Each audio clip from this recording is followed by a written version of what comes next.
ప్రస్తుతం మనం వేములవాడ పట్టణంలోని బాలనగర్ ఐకేపీ సెంటర్ లో ఉన్నాము. ఇక్కడ మహిళా రైతులు తడిసిన ధాన్యాన్ని అయితే ఆరబెడుతున్నారు. సో వాళ్ళు ఎన్ని రోజులే తీసుకొచ్చి ఇప్పుడు ధాన్యం ఎందుకు అమ్ముడు పోతలేదు, సో అధికారులు వస్తలేరా, లారీలు వస్తలేవా, హమాలీ లేదా, గోన సంచులు లేవా, ఏంది పరిస్థితి అనేది తెలుసుకుందాం. అమ్మ మీ పేరు చెప్పండి. పేరు మానస, ఏ ఊరు? చాత్రాజ్పల్లి విలేజ్, మండల్ వేములవాడ, రాజన్న సిరిసిల్ల. 4 రోజులు అవుతుంది ఈ కోసి, ఎక్కువనే అవుతుంది. ఇంకా ఇప్పుడు తడిచిన నిన్నటి నైట్ వర్షానికి ఇప్పుడు ఆరబెట్టుకోవడానికి వచ్చినాం. పక్కలు మొత్తం తడిచినాయి. ఇప్పుడు అవి అట్నే మళ్ళీ కుప్ప ఎత్తే మొలకలు వస్తాయి. ఇప్పుడు మళ్ళీ రోహిణి కారితే మళ్ళీ ఇత్తనాలు పోసుకుంటే సీజన్ వచ్చింది. కానీ ఇవైతే ఇప్పుడు అక్కడే వాళ్ళు చేసుకోవాలి, ఇక్కడే వాళ్ళు ఉండాలి. ఇప్పుడు ఏంది మరి పరిస్థితి? ఇప్పుడు ఇవి ఎండడానికి ఎంత టైం పడుతుంది? మళ్ళీ ఎండతే 2 రోజులలో అయిపోతుంది. కానీ వర్షం ఉంటే మళ్ళీ నువ్వు కుప్ప చేసుకోవాలి, కుప్ప చేసుకోవాలి, నేర్పుకోవాలి, అదే పని ఉంటది. ఇక 15 రోజుల నుంచి ఇన్నే ఉంటారు. మ్యాచ్ వచ్చినాక పరద కప్పిపోయినాం. కానీ నైట్ వర్షానికి సైడ్ల పొంట మొత్తం నాండి. ఇప్పుడు అవి 15 రోజులు ఉండి నేర్పుకున్న తర్వాత ఇప్పుడు మళ్ళా గిన్ని రోజులు ఆపేసరికి వడ్లు పోక నెల 15 రోజులు 2 నెలల దాకా ఉండేసరికి ఇప్పుడు వడ్లు దెబ్బతినాయి. ఇప్పుడు మళ్ళా రైతుకు మొత్తం నొప్పి. గతంలో లేదు, ఇప్పుడే ఈ ప్రభుత్వం వచ్చినాకనే ఈ టైంలోనే ఈసారి ఇట్లా జరిగింది.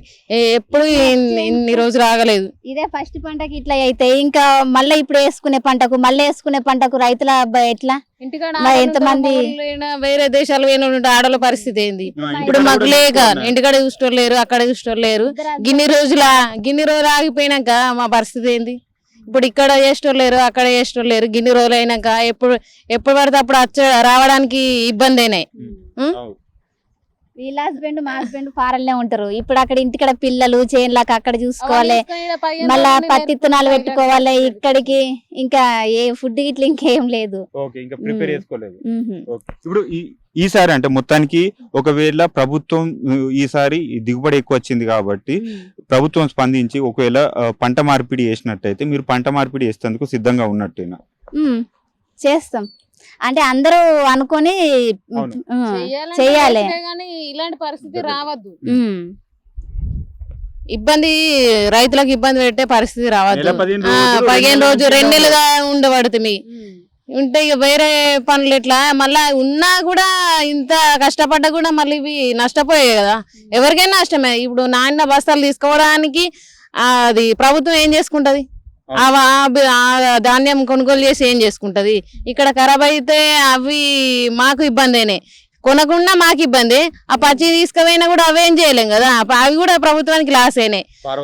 అవి వారవోసుడేనే. ఎందుకు 2 రకాల నష్టాలు జరిపించుడు ఎందుకు? ఏ టైంలో వేసేది ఆ టైంలో జరుగుతానే కదా. కొనుగోలు చేస్తేనే మాకు టైంలో ఉంటేనే ఇది ఇలాంటి పరిస్థితి రాదు. ఇప్పుడు ఉన్న వాళ్ళందరికీ ఇప్పుడు రైతులు మొత్తం బస్తాలు మొత్తం ఒక్కొక్కరి కింటాల కావనుండే అన్ని బస్తాలన్నీ నానే. కొన్న బాధనే, ఇక్కడ ఉంచిపోయినా మాకు బాధనే. ఎట్లయినా నష్టమే కదా. ఈ నష్టం ఎందుకు? ప్రభుత్వం నష్టపోతే ప్రజలు నష్టపోవడే అంత నష్టమేనే. ఇట్లయితే ప్రజలు నష్టపోతే ప్రభుత్వం కూడా నష్టపోయినట్టే కదా. 2 రకాల నష్టం ఎందుకు? ఇలాంటి పరిపాలన చేసుడు మరి ముందే ప్లాన్ చేసుకోవాలి. దేనైనా మరి ఎప్పుడు లేని సిచ్యువేషన్ ఇప్పుడు ఎందుకు వచ్చింది? అంటే దిగుబడి ఎక్కువ ఉంది ఈసారి. దిగుబడి ఎక్కువ అని నెలల కావని ఉంచితే ఈ రైతుల పరిస్థితి ఏంది? 2 నెలలు 2 నెలల దాకా ఇక్కడనే ఉంటే రైతుల పరిస్థితి ఎట్లుంటది? అది కూడా అర్థం చేసుకోవాలి కదా. ప్రభుత్వానికి ఏం చెప్పాలనుకుంటారు? ఏమంటే రైతుల్ని దోశ ఉంచుకోకుండా కొంచెం వాళ్ళు చేసే పనులు స్వీకరించి త్వరగా తీసుకుంటే వాళ్ళకు కూడా ఇబ్బంది కాదు. ఈ పంట వేయాలని చెప్తే ఆ పంట వేస్తాము, వేయమనేది కాదు. కానీ ఏ పంట వేయాలంటే కొన్ని రైతులకు ఇబ్బంది కాకుండా నష్టపోకుండా చేయాలి ప్రభుత్వం. ఏదైనా ఏ పంట అయినా ప్రాబ్లం లేదు, మనం ఏదైనా పండించుడే కదా. మనతో కూడా మాట్లాడడానికి మరో మహిళా రైతు ఉన్నారు. మీ పేరు చెప్పండి, ఏ ఊరు? ఇప్పుడు అంటే మీకు ఎంత వ్యవసాయం ఉంది, ఎంత ధాన్యం తీసుకొచ్చిర్రు ఈసారి? 5 ఎకరాలు వేసినాం, 7 ఎకరాలు వేసినాం. 7 ఎకరాలు వేస్తే తీసుకొచ్చి నెల 14 రోజులు అవుతుంది. అది మాచర్ వచ్చి ఫస్ట్ అప్పుడు వచ్చినాయి. ఇది వరకు దాన్ని చూసులేదు, తీసుకోలేదు, వచ్చిన వాళ్ళు లేరు. వీడికి ఎప్పుడు వచ్చినా కానీ మీది 30 తారీఖు 26 తారీఖు ఇట్లనే నడుస్తాయి ఉన్నాయి. మీ ఇంకా లైన్ రాలేదంటారు. ఎప్పుడు వచ్చినా కానీ ఈడ మనిషి కనిపించలేదు ఇక మేము వచ్చుడు మేము చూసుడు పోవుడు అడుగుదామంటే మీకు ఇంకా లైన్ రాలేదంటారు. నీళ్లు వచ్చినాయి, రాత్రి వర్షం పడ్డది, మబ్బుల పడ్డది, రాత్రి మొన్న నాడు గాలి వాన పడ్డది, ఆ రోజంతా పరదలు కొట్టుకపోయినాయి, కొత్త కొనుక్కొచ్చి వేసినాం. అయినా ఎండకు ఎక్కడెక్కడ ఇచ్చుకపోతున్నాయి. ఇట్లా నష్టమా మేము అట్లా నష్టమా? కొంటారా కొనరా? కొన అంటే మొత్తానికి ఆ స్వీడే బంద్ చేయాలి, ప్రభుత్వమే బంద్ చేయాలి. ఇప్పుడు ఎందుకు వేయాలి? ఇట్లా మనుషులు ఎందుకు ఇబ్బంది పెట్టాలి? ఇప్పుడు దాన్ని ఏస్తే వట్టిగా అవుతుందా? ఎంత ఎండలు కొడుతున్నాయి, ఎవరికైనా ఎండ. వాళ్ళు అన్నం తినరా? అన్నం తిని చేస్తారా? అన్నం తినక చేస్తారా? ఇది ఇట్లా ఎత్తురు ఏం చేసుడు మరి? ఈ 6 నెలల కష్టం. మేము నారు పోసిన కాడికి వెళ్ళి పడితే అడ్లు అమ్ముకునే దాకా మా కంటి నిద్ర అనేది వరి పొలంలో ఉండాలి, ఒడ్ల పొంటి తిరగాలి, మందులు కొట్టాలి, ఏపియాలి. ఆ బురదలు ఒక్క రోజు చూస్తే ఏర్పడుతుంది వాళ్ళకు.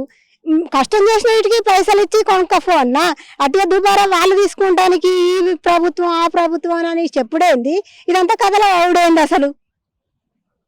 ఏ ఊరుకోకుండా ఏం చేయకుండా మేమే ఫంక్షన్ గాని ఇంటికాడ ఉండుగా గాని ఎంత పెద్దది ఆపతి రాని దాన్ని చూసుకున్నాక మేము తినాలి. పొలం కాడుకోవాలి, తిండి సుధాన్ని మేము తినలేము. ఒక్కొక్కసారి కరెంట్ వచ్చే కరెంటుకు పారది మా కాలువల మాకు అన్ని గవే బోర్ల నీళ్లు, రోజు నిద్ర ఓడుకొని తెల్లందనక వారించుకోవాలి, కాలం లేదు. ఇవన్నిటి కష్టం 6 నెలల నుండి చూడండి. ఇప్పుడు కొనే కాడ చూడండి ఉచిత బస్సులు పెట్టుకునుడు, ఇవన్నీ ఏంది? తినేటోళ్ళని మేపుడు, కష్టం చేసేటోళ్ళని కష్టం చేయవనుడు. ఇది ఎందుకు చేసుడు ఎందుకు? మరి మొత్తానికి స్వీడే బంద్ చేయవను, మొత్తానికి ఈ కంపెనీలో బంద్ చేయరు. వరే వద్దు ఏదద్దు, పొట్టమందం చేసుకొని తినమంటే చేసుకొని తింటాం. మందులు వద్దు, అనకలం అప్పుడు మందులు దొరకాయి. ఈ కంపెనీ రాలేదంటాడు, ఆ కంపెనీ రాలేదంటారు. అన్నిటికీ వాళ్ళ నడకనే నడవాలి. మరి బువ్వు ఎట్లా వస్తుంది? పొద్దున్నదాకా చేసుకొని ఏ గవర్నమెంట్ డ్యూటీ అని కానీ అందరిని తింటారా? అటు ఉపాసం పండుకుంటారా? మా చేతిలోకి వెళ్ళిపోయి వాళ్ళ చేతిలో పడ్డాక అది వేరే రేటు, మా దగ్గర ఉన్నప్పుడు కొనుమంటే ఇది వేరే రేటు. ఇది పని చేయదు, అది పని చేయదు. కంపెనీలో కానీ డీటీలు కట్టుకున్నాడు, ఇటు ఇచ్చుడు, వీళ్ళ దగ్గరికి వెళ్ళి మళ్ళీ వాటి తీసుకున్నాడు. తీసుకోమనటానికి సుతం బాధనే. వరేసిన కాడికి వెళ్ళి ఇత్తన పట్ల తెచ్చిన కాడికి వెళ్ళి చూస్తే ఇది వరదనక పెట్టుబడి అంతా అట్లనే ఉంది. మరి ఎక్కడికి వెళ్ళి తెచ్చుడు? అవి అమ్మకనే పోతుంది. కైకిల్లోళ్ళు ఇలా తీసుకపోయి రేపు తినేటోళ్ళు ఉంటారు, అవి ఎక్కడికి వెళ్ళి తెచ్చేస్తారు? మందులు పెట్టేస్తారు. ఇప్పుడు మీ ఖర్చులు ఎలా తీసుకోవాలి, ఇటు పెట్టుబడి పెట్టాలి 6 నెలల దాకా. 6 నెలలు ఫస్ట్ తీసుకొచ్చి చేస్తేనే మేము ఇత్తన పట్లకు పైసలు పెడితేనే మాకు ఇత్తన పట్లు ఇస్తారు. అప్పటి నుండి పడితే ట్రాక్టర్ దున్నటానికి డీజిలే కావాలి, అందులో కైకిళ్ళు కావాలి, వేయటానికి గొర్రె కొట్టడానికి అన్నిటికీ అవే కావాలి. ఆ పెట్టుబడులు ఇవి ఇవ్వండి. అప్పటి నుంచి 6 నెలలు ఆగుతారా? ఇప్పుడు మిషన్ పోసే 15-20 రోజులు వాళ్ళకి డీజిల్ పోతే నడిచే మాకు అటుగానే ఇస్తారా? వాళ్ళ ఖర్చులలో తీసుకోవద్దా? అన్ని వాళ్ళ చేతుల్లోనా? అన్ని వాళ్ళ చేతుల్లో అంటే మరి మేమేం చేస్తాము? మరి మొత్తానికి పెట్టి సాధని వాళ్ళే వండించి వాళ్ళే అందరూ మీరు వండితేనే కదమ్మా అందరు తినేది. మరి మేము వండించి దానికి మేము విలువ లేకపోయినా మేము వండించుడు ఎందుకు? అన్ని మూతేయని వరి బంద్ చేయమనాలి, వరి బంద్ చేయని, అన్ని బంద్ చేయని, పప్పులు ఉప్పులు ఏం బంద్ చేయని. అన్ని బంద్ చేస్తే ఏం తిని బతుకుతాడో బతకని అప్పుడు తెలుస్తుంది. అన్ని కంపెనీలకు అన్ని బంద్ చేయని. ఇప్పుడు మీరంటే జాగుందమ్మా, మీకు ఈ వ్యవసాయం తెలుసు కాబట్టి, చిన్నప్పటి నుంచి మీకు ఈ వ్యవసాయం తెలుసు కాబట్టి మీ మందం ఇంట్లో మందం పండించుకొని తింటారు. మరి మిగతా వాళ్ళు కొనుక్కొని తినే పరిస్థితి ఏంది? అది వాళ్ళు చూడాలి. మా దగ్గర చేతులకి వెళ్ళి తీసుకుపోయినాక వాళ్ళే చూడాలి. మాకేం పట్టి మేము అందరికోసమే మేము చేస్తాం. కైకిళ్ళని పిలిచినా మా చేతిలోకి వెళ్ళిపోవాలి, మందులు తెచ్చినా మీ చేతిలోకి రావాలి. మేము తిన్నామంటారా? అది ఎందుకు రాదు? నెల 14 రోజుల వస్తుంది, ఎన్నిసార్లు తిరుగు తప్పుతుంది. ఇప్పుడు అవి ఎట్లా మర్రేసుడు? నీళ్లు వచ్చినాయి. మళ్ళీ ఇప్పుడు ఎంత టైం పడుతుంది? ఇప్పుడు 3-4 రోజులు పడుతుంది. ఈ ఎండకు ఈ జ్వరాలు వస్తాయా? ఏం చేసుడు? తాగుతా నీళ్లు ఈ అటుగానే సొమ్మసిలో పోతారు. ఆ వడ్ల కూటు దుమ్ము ఈ ఎంత కనమని చేస్తాను చెప్పి ఇక మరి ఏం చేసుడు? ఇక ఇట్లుంది. ఇక మరి మా పరిస్థితి ఏందో, ఏం నిర్ణయిస్తారో. ఇక ముఖ్యమంత్రి అని ముఖ్యమంత్రి మా ముక్కుల దాకా తెస్తుండు. మరి మీ మహిళా సాధికారికత అంటాడు, మంచి ఫ్రీ బస్సు పెట్టిరు. అవసరం లేదు, అది బంద్ చేయని. ఫ్రీ బస్సు బంద్ చేయని. మాకేం అవసరం? మేము పొద్దుగా లేస్తే సేన్ల గడ్డి విక్తాం. మాకు ఫ్రీ బస్ అయింది, అది ఉన్నోళ్ళకే పెట్టిండు. లేనోళ్ళకు గవర్నమెంట్ డ్యూటీలు ఇస్తాడు, వాళ్ళ మీరు చెప్తాడు. మాకు పనే తీరదా? మేము ఎప్పుడు బస్ ఎక్కిపోతాం? తెల్లారులు ఎత్తే పొలం కాడుకోవడం మరి కాళ్ళ పోతాం మేము. మాకేమన్నా బస్సులు అవసరం? ఆ ఫ్రీ బస్సు పెడితే ఎటన్నా పోయినాడు ఎక్కడన్నా పల్లెటూర్ల కాడ దిగాలని మామూలుగా అనుకుంటే ఆడ ఆపులు లేదు. మీకు ఇంటింటికి ఆపుతాం అనుకుంటా దంచకపోడు. అదే మరి పైసలు ఇచ్చినాడు ఆపిండి. ఇప్పుడు ఎందుకు ఆపరు? ఫ్రీ కదా. ఫ్రీ అంటే మరి వాళ్ళకి అనుకూలంగా చేస్తే మరి ఇది ఎట్లా? వాళ్ళైతే అన్నం తింటారు కదా, మేము పండిస్తేనే. మీరు వండితేనే అందరు తింటున్నారు. మరి ఎట్లా లేనోళ్ళు ఉన్నారు, ఉన్నోళ్ళు ఉన్నారు. ఎందుకమ్మా ప్రభుత్వాలు మారుతున్నాయి ప్రతిసారి? ఇప్పుడు ఈ రైతుకి ఎందుకు ఇప్పుడు పండించిన పంట అమ్ముకోలేకపోతుండు? అమ్ముకోలేకపోతుండంటే ప్రభుత్వం మంచిగా లేక, మమ్మల్ని సహకరించే అంత లేక, అది మమ్మల్ని సహకరించేటోళ్ళు ఎవ్వరు లేరన్న, సపోర్ట్ చేస్తలేరు. పండించిన వాళ్ళు వాళ్ళే ఆగుతారు. మొండి గతం ఉంటుండే పోతే వాయే మా దగ్గరికి వస్తాయి, అడ్డికి పావుసారు ఏమన్నా వేసుకొని పోంగ మిగిలిన మనకే ఫుల్ ఉండే. కానీ వీళ్ళ కష్టం పాపం కష్టపడరని అయితే వాళ్ళ దృష్టిలో మొత్తానికే లేదు. ఒక్క 5 పైసల మందం చూద్దాం లేదు రూపాయికి. గట్లుంది మా రాత, గట్లుంది వ్యవసాయం చేసేటోళ్ళదంతా. ఇప్పుడు మళ్ళా మందులు స్టార్టేజ్ అంటారు, ఇత్తనాలు స్టార్టేజ్ అంటారు. ఇప్పుడు పైసలు పెట్టండి ఇత్తనాలు ఇయ్యరు. ఇవి ఎన్నడమ్మాలి, ఇవి ఎన్నడు రావాలి, మాకు ఎన్నడు ఇయ్యాలి. రుణమాఫీ అయిందా? రైతు బంధు పడుతుందా? మాకు ఇచ్చుడే లేదు. కొందరికేమో రైతు బంధు కొందరికి ఎత్తుర్రు, కొందరికి ఎత్తలేరు. మీది ఇట్లా మంచిగా ఉందంటుర్రు, మీది ఇది పట్టగాలేదంటుర్రు. 12 మా బతుకనేదే మా చేతిలో లేకుండా తీసుకున్నారు. అసలు మా దగ్గర రుణమాఫీ లేదు. ముసలి పంట ఉండే వాళ్ళు ఏమంటారు, రేపు గంజి పోతారో పోరని చేయకరే పైరి. ఇప్పుడు మా చేతిలో మాకు రుణమాఫీ ఎట్లయితుంది? చేసేది మేము, సాదేది మేము. ఇప్పుడు మళ్ళా వాళ్ళు ఇది ఏబట్టి లేని వాళ్ళు తయారు చేసిండు ఇంట్లో. అట్లుంది పరిస్థితి. ఏం చెప్పు, పథకాలు ఎట్లున్నాయి ఇప్పుడు? కరెక్ట్ నడుతున్నాయి ఇప్పుడు అన్ని ఫ్రీ? మాకు వ్యవసాయం గురించి సామాన్యుల గురించి మొత్తానికే మంచి లేదన్న. ఈ పథకాలు పనిచేస్తలేవు, ఏమిటికి పని చేస్తలేదు. ఇటు చేసుడు ఇంకోళ్ళు బతికిచ్చుడు, ఇటు చేసుడు మాకు అవసరానికి అందులో లేదు.